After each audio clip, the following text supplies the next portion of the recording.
Okay.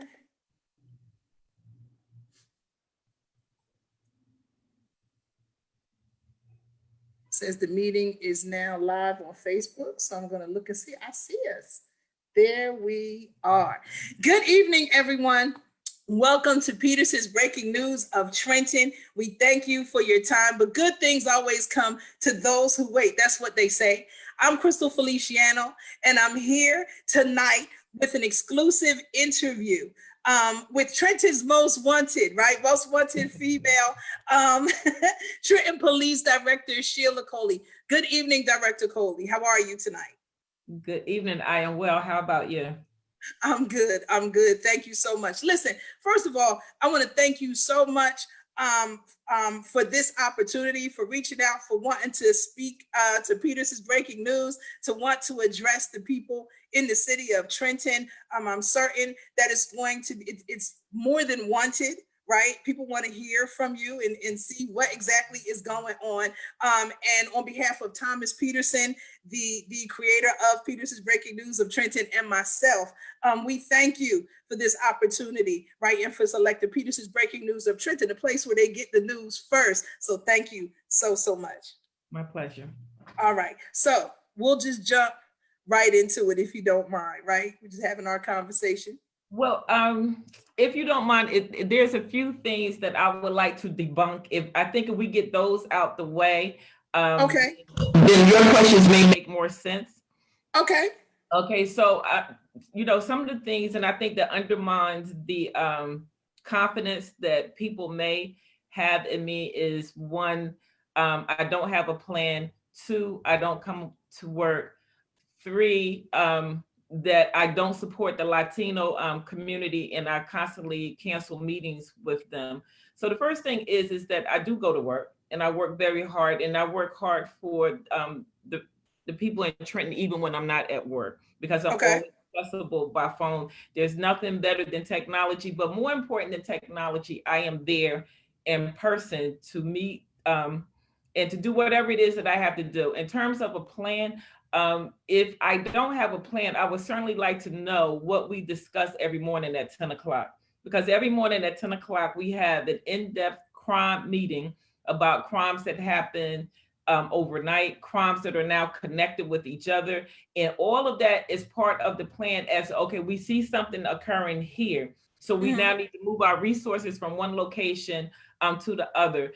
And I've said it before, and if you're not really in law enforcement, I guess it gets a little bit lost on you when I said the plan is fluid, because the crime is constantly moving and the players are constantly changing. And as far as the Latino community, I fully support the Latino community. I feel that every Trentonian should get the same level of service. And I know that there has been this rumor out there since last year that I constantly cancel meetings. So I had my assistant go through my calendar, and there was one meeting that it was an error on my part. I was at another meeting. I should have been there. And I said, if you give me 20 minutes, I could make it. And we chose to reschedule it. So now if they were making meetings, scheduling meetings through someone else who never conveyed that to me, and certainly not to my assistant, then I want to say I apologize for that occurring and for them feeling like they were slighted. I would never intentionally slight anyone. And I hope that we can finally put those three things to bed. And if we can put those to bed, I'll be happy to answer any other questions that you have. Okay. Okay. So let's jump back real quick then to the piece about the plan, right? Yeah. The plan is fluid, the plan is moving. So I guess then the question is, ideally when you came to Trenton and you came into this position as the police director, what was your vision for the city of Trenton? What plan did you have at that time, right? The overall plan. I'm not talking about the everyday plan of, officers are over here and we're moving over there. I'm talking about what was your overall plan for the city of Trenton? What were you looking to bring, to change, to do? Well, when I first got to Trenton, I want to say I did a report, a PowerPoint actually, to the chief of staff with the 3 major challenges that I saw in terms of being able to move crime and to diversify the police department. My ultimate goal was to bring Trenton Police Department into the 21st century, and that included 21st century policing. They were doing a lot with what they had, but they were, in my opinion, and I guess anyone else who would come in and do a true assessment, they were lacking in training and very much so in equipment as well. So that was my major goal, was to bring them into the 21st century, to make them, to build on what was already there and to make it the best police department that I could to serve the residents. Okay. And so now, you have your daily meetings that you said at 10 o'clock where you go over what's going on, right? Every day. And in those 10 o'clock meetings, if I may ask, you go over what the daily plan is for the city at those meetings, like what the strategy is at those meetings? We absolutely do. Every department head is on that meeting, and supervisors, from sergeants, lieutenants to captains, everyone who supervises a particular group of folks, we're all on that meeting. So I give you an example. If I had 3 aggravated assaults last night, then the supervisor for aggravated assaults is going to tell me what those 3 aggravated assaults are.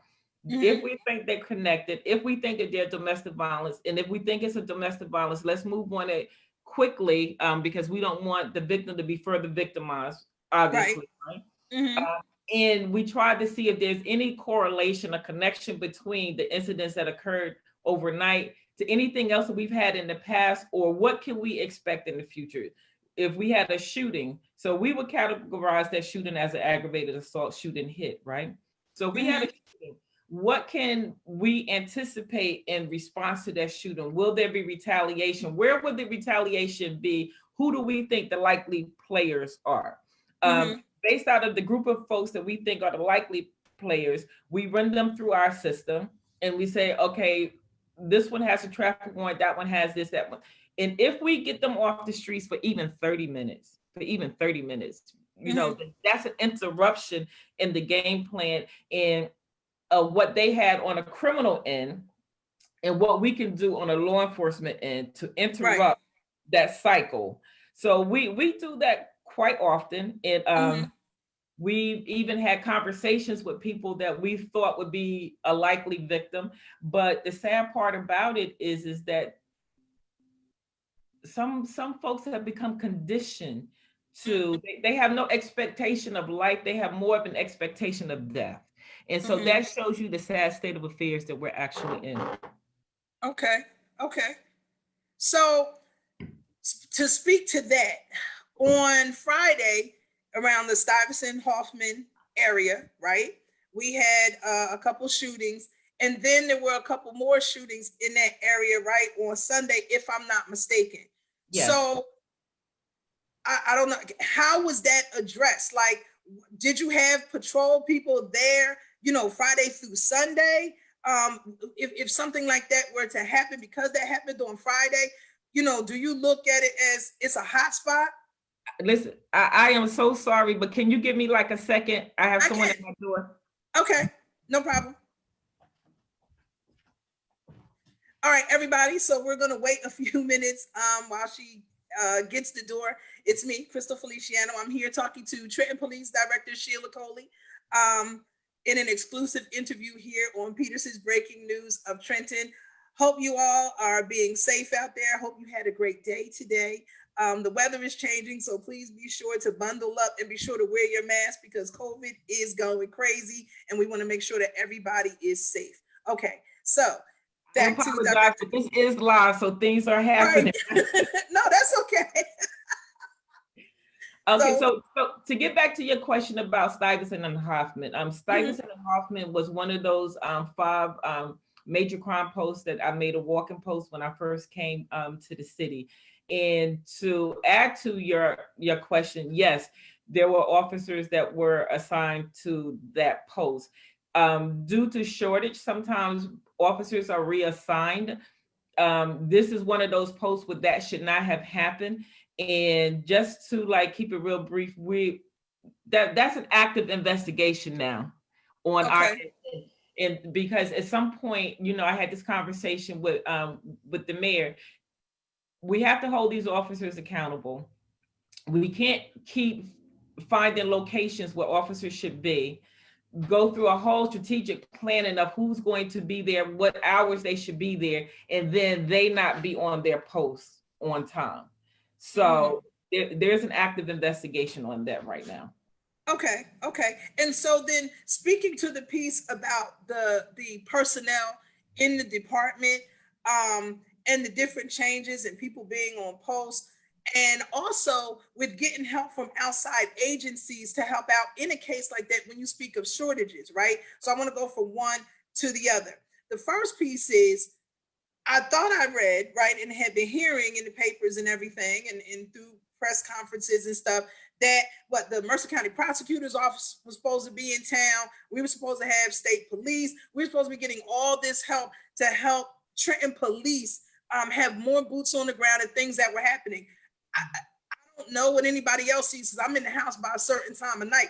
Is it happening? Are we getting the help? I mean, there's a whole lot of crime. You know, there's things that's happening that, in my mind, right, just as a regular civilian with no police background or training at all, I'm thinking that if all these people were in town, how is all of this happening? So are they here? Yes and no.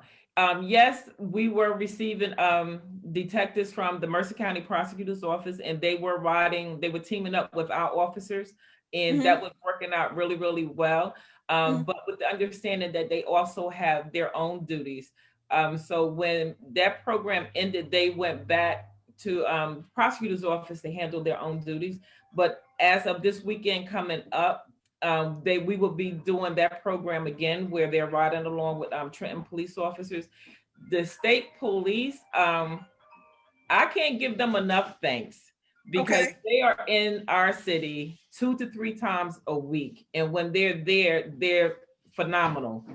But again, they can't be there every day because they have other obligations as well. So what has to happen at some point is that the officers that we have to figure out how to become self-reliant.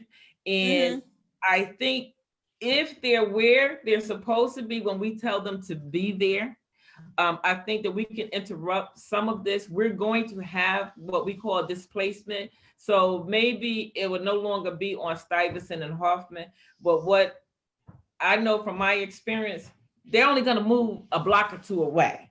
So we will still be able to deal with that. We're at a point now where we really have to deal with accountability within the police department, and that's not a slight or backhanded dig at the officers at the police department, because I think for the most part, those officers do a phenomenal job with the training that they have and the resources that they have. But we're like any other profession. There's always going to be a handful that you have to, yoke up. Okay.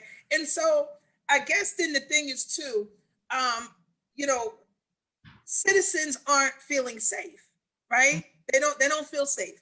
And so it's a matter of, from before when we had issues of innocent people, you know, sitting on a porch, or people, you know, walking down the street, and all of this happening.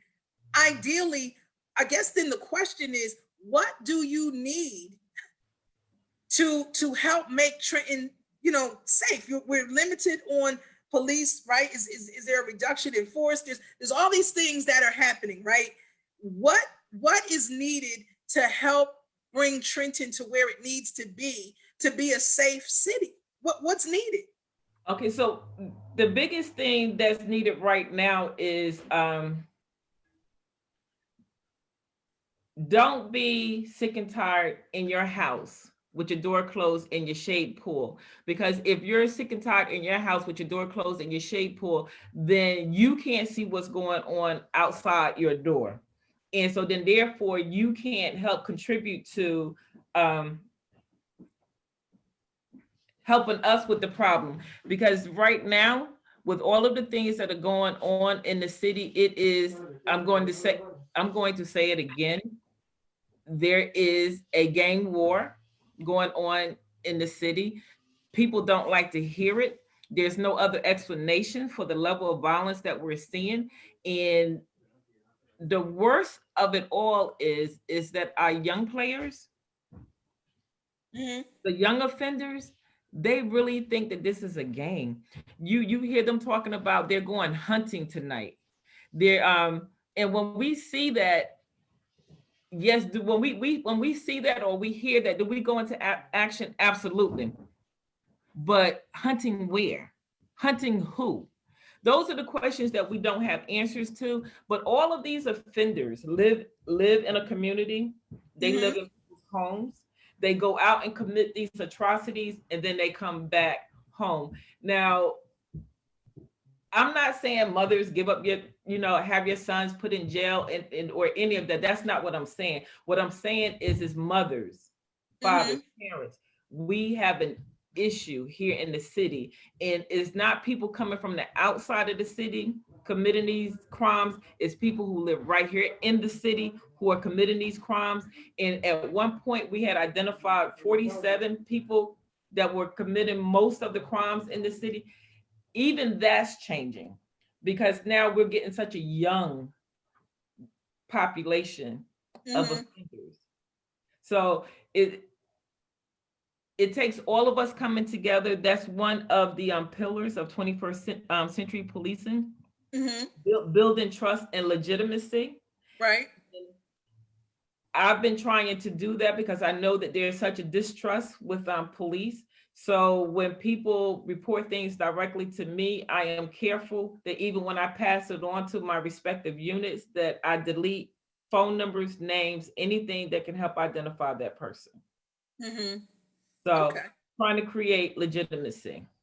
Okay. And when it comes to the reduction in staff and everything, right? And right now we're in the middle of this pandemic and COVID and everything that's going on. What effect, if any, has that had on the police force and what's going on in daily operations? Well, right now, we actually had this conversation earlier today. Right now, our numbers are higher in terms of people that are out due to testing positive or just being in contact with, right? Exposed to. Our numbers are higher now than when we were in the height of the pandemic. So when we take a look at the numbers, the number of people who were actually exposed on the job is like such a little small fraction of what it is that we have. So most of our exposures in our positive tests are coming from activities that are happening outside of the job. And so now we're asking them to be equally responsible and careful, with that off-duty activities. Okay. And so there was another piece, because I've been, reading and skimming through the paper and everything like that. So I'm just curious, what does the term Brady Giglio mean? What is that? Oh, so you you really want to talk about that? Okay, so is Brady and Giglio, they're both. Oh, okay, Brady. Okay. Well, there was a court case involving Brady. There was a separate case involving Giglio. Okay. Then it became the Brady Giglio letter. And what that is a directive. It's a court case that says that anytime there's a law enforcement officer or anyone that's part of the judicial system that has a cause or has something in their background that questions their credibility, then it has to be given to the defendant. Okay. So I want to say it was December of last year. There was an attorney general directive that was issued that addressed Brady Giglio in terms of law enforcement. We are required to report that. My alarm is going off. I'm in the house. Okay. Things that happen when you're on live, right? Right. It's okay. So we're responsible for reporting that. And what happens is that anytime that there's a case and it goes to the prosecutor's office, they review it, they make a determination as if the officer is going to be given a Brady Giglio letter. And so then that means every time that that officer is involved with the case, everything about that officer has to be given to the defendant. If you want to give me a second, I'll try and deal with that alarm. But if it's not bothering you, then I'm fine with it. No, I mean, I'm fine, but I mean, if you want to shut it, okay. Okay. So with that, so basically then I guess does it mean the credibility of the officer is then questioned, right? That's what it is. So it does. If an officer, it means that the officers, to put it simply, the officer lied somewhere, or the court deemed that the officer lied somewhere, or that some of the evidence may not have been obtained the way that the officer presented it, which still comes back to a lie, right? So then that's where the credibility issue comes in at. Okay, and so then when it comes to working in Trenton Police Department, like with you, right? We talk about personnel, and you were saying that there's an investigation going on about like what happened, you know, at the Stuyvesant and Hoffman, and then you're dealing with different officers and different levels of you trying to make the department, I guess, better and with, you know, people that are going to do the job if they're there to do the job. Do you have you experienced that? Like, was there a situation where, you know, how do you deal with that? If there was an officer in Trenton Police that had this Brady Giglio, that he was questioned, that his conduct was questioned, or that he did something wrong to be issued this letter, how do you deal with that? It honestly depends.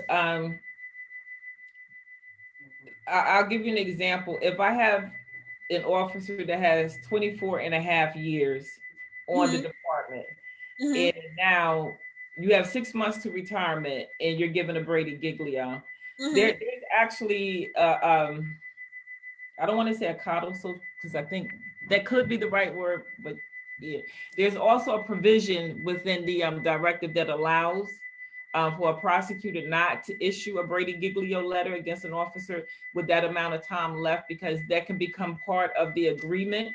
Because with anything like that, it still has to be an investigation. That can become part of the agreement that this is your retirement date. You don't get to stay, you have to retire.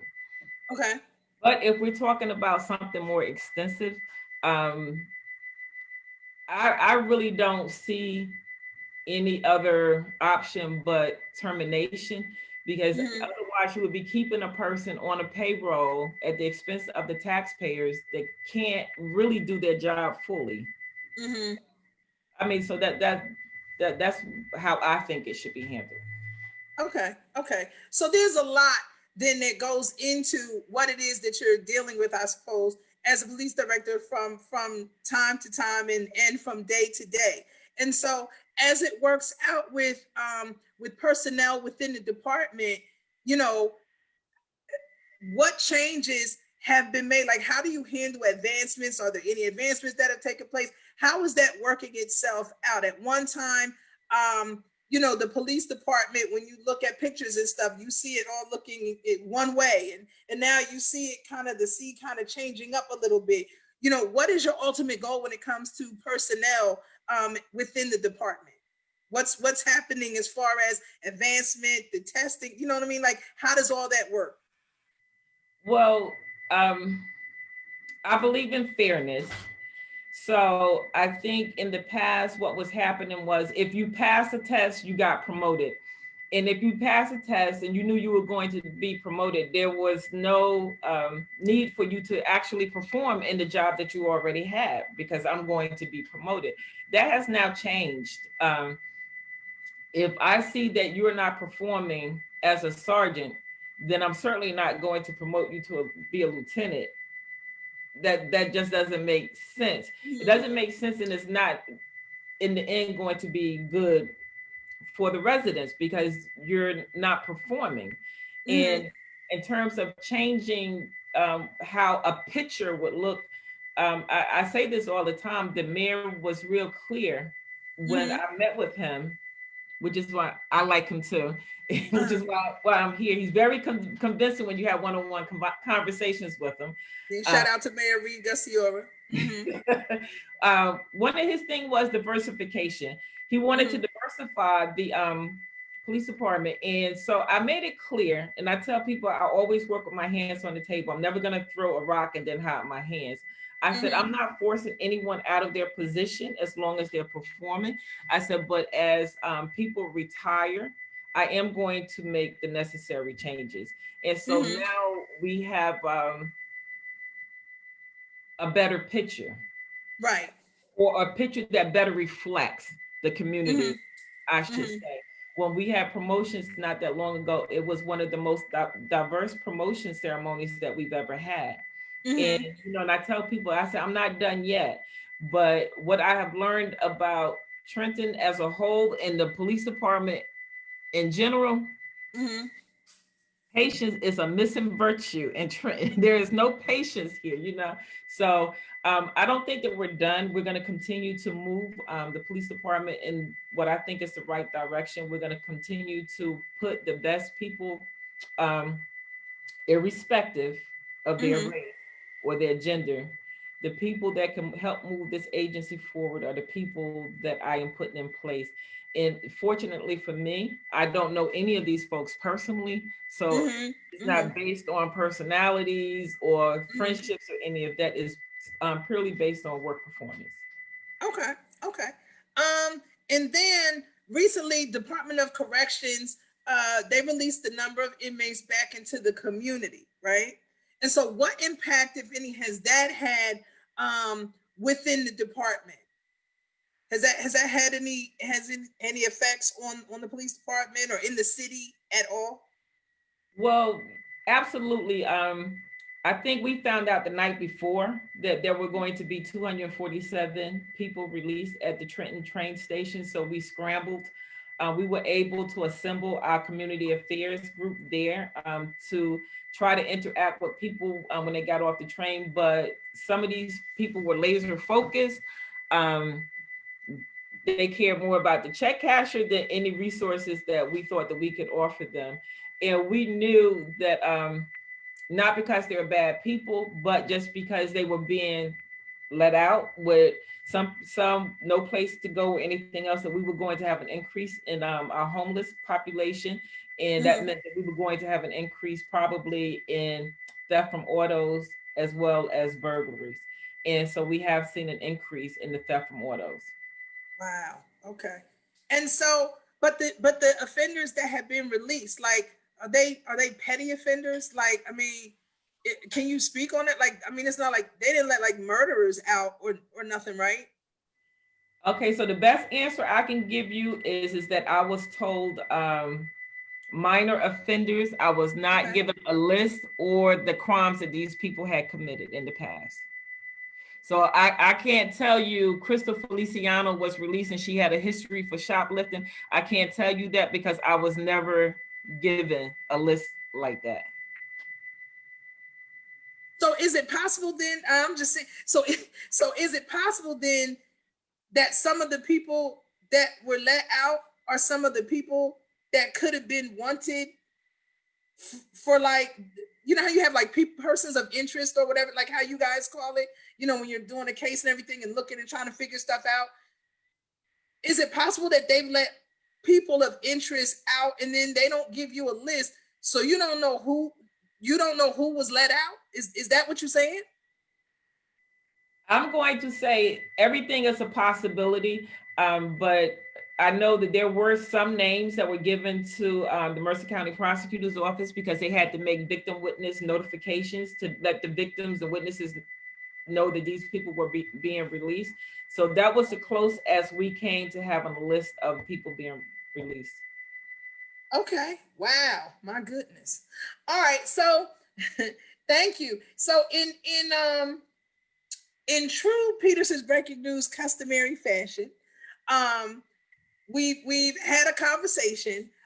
What I would like to do is I'm going to turn to the people and ask them. We'll see, right? A couple of questions, if you don't mind. We'll ask a couple of questions. We do it with the mayor when we have our moment with the mayor on Sundays, right? Because that's the great part about Peterson's. We bring the community involved. So if you don't mind, we'll take a couple of questions, and then we'll let you wrap up with some closing remarks, if that's okay. That's fine, because I do have a council meeting at 5:30. Oh, okay. Yeah, we'll be done. Well, right. Can't miss that. So that's a whole other, okay. So, all right, everybody. So here we are. I'm now looking to the side. If you have questions, now is the time to post the question. And I'm going to ask the director the question that you have. Now, please be mindful. Everybody's shooting a whole bunch of narrative at me at one time. So, I'm catching it as I can see it. So if you have a question, now is the time to post your question.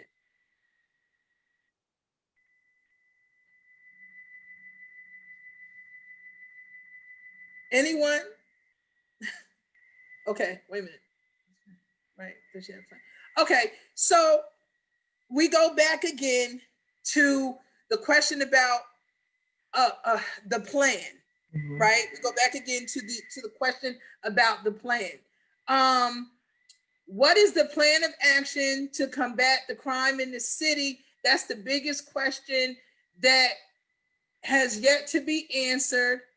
Can you bring back the street crimes unit? So we can pick those apart. Go ahead. That was one thing that, during my debunking session, that was one thing that I forgot. Well, it's two now that I forgot to debunk. The street crimes unit was never, ever disbanded. So let me be perfectly clear. Let me say it again. The street crimes unit was never, ever disbanded. The street crimes unit has a completely different look. When I first arrived at Trenton, there was two things that was asked of me. Could I put them body worn cameras? And I said, let me take a look at it and we will see. After watching and seeing the complaints, they're now in body worn cameras. The second thing was, why do they have to look so militant in the green uniforms? They no longer wear green uniforms. So perfectly clear, they were never disbanded. Organizationally, they were moved from special operations to patrol.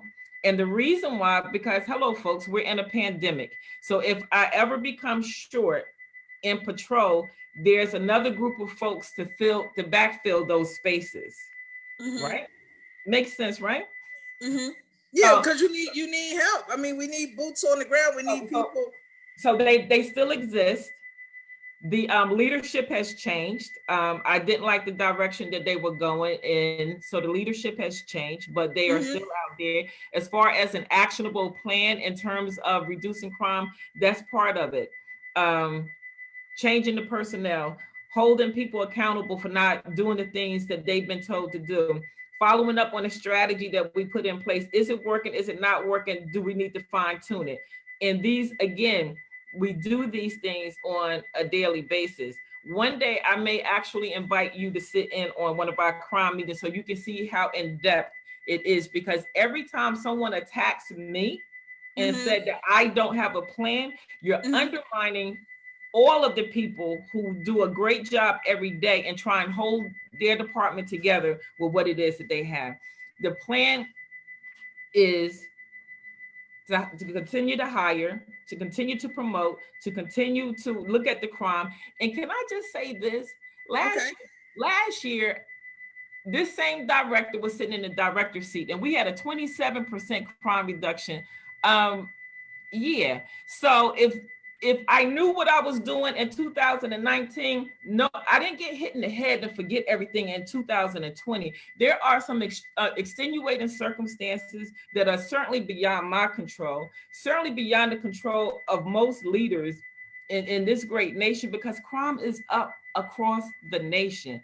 The Attorney General held a conference and crime is up 133%. Across just the state of New Jersey. So while I'm not excusing what's happening here in Trenton, because I don't want to see people shot or killed, That's not what I'm working for. I'm working for the opposite. How do we prevent it? Was this shooting preventable? What could we have done different?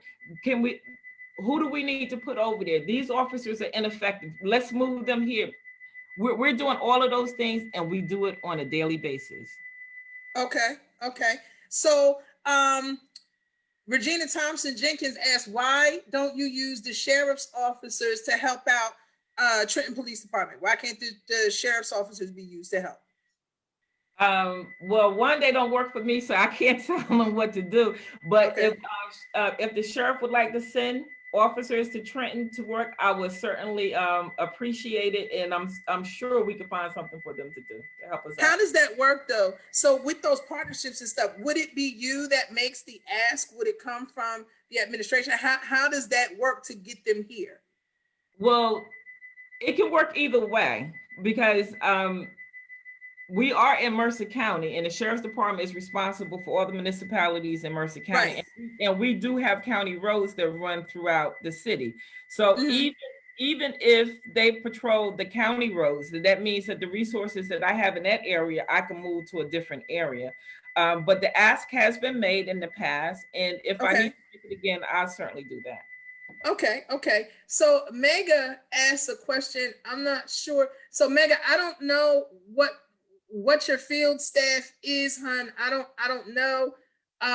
She says, can you separate the third Wednesday of the month from 10 to 11 to participate in her staff meeting? Well, I don't know where her staff meeting is, so hopefully she'll throw that in there to let us know, to see how we can become more, there could be more unity between the police department and her field staff. So now, Mega, I'm shooting down to the bottom to see where do you work? Like, I don't see what you do. I'm inviting her to talk to my staff about how we can be unified. I'm still don't know where you work.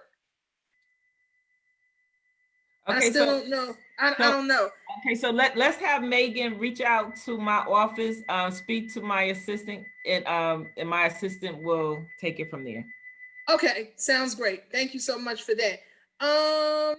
Okay, so they're talking about state police. La la la. Okay, DCPMP. Oh, okay, DCPMP is where she works at. So can you talk? So all right, so Megan, she said to please get in contact with her assistant. So you'll call the police station, get in contact with her assistant to see about setting up a meeting. So now back to you, Director, for what you said about possibly inviting me to come in and see one of your morning meetings. I would love to come in and see, and to sit quietly and to see exactly what happens when you have those meetings. If that is possible, I will definitely make myself available to come in and just sit and bear witness to what it is that actually does happen. I think that would be awesome. Okay, everybody, we're going to get one more question out. If you have it, throw it now, because she's got to get ready to go on to the 5:30 council meeting. One more question. If you have it, now is the time to put it. Now is the time. I'm about to go ahead and close this out and let the director give her parting words. Okay, what about Mercer County Homicide Unit needs to come out and work the streets also with the killings in Trenton? What about that? Is that a possibility? Mercer County Homicide Unit coming out. Okay, so we're talking about the Homicide Task Force. The task force is comprised of officers from the different municipalities in Mercer County.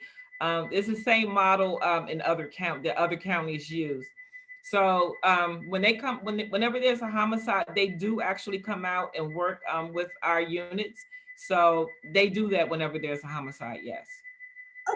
Okay. So listen, Director, okay, wait a minute. Why didn't anyone address Regina? So Regina asked about why